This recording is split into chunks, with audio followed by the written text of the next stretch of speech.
Hi, good morning everyone. Mr. Nobody here. Okay, so eto nga pala.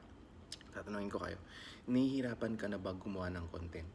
Kasi sa sobrang dami ng content creator na gumagawa nito, so sasabihin ko sa'yo is hindi. Hindi. Bakit?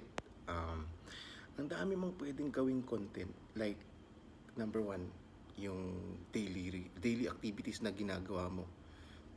Pagpunta mo ng palengke, pwede mo i-content yan. Depende lang sa paggawa depende na lang sa creativity mo. Number two, yung mga exercise na ginagawa mo araw-araw, pwede mo gawing content yan. 'Di ba? Depende na lang din sa'yo. Paano mo gawin yung creativity na sinasabi ko?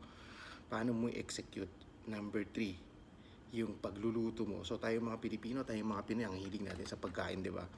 So pwede mo siyang i-enhance yung step by step paano mo gawin yung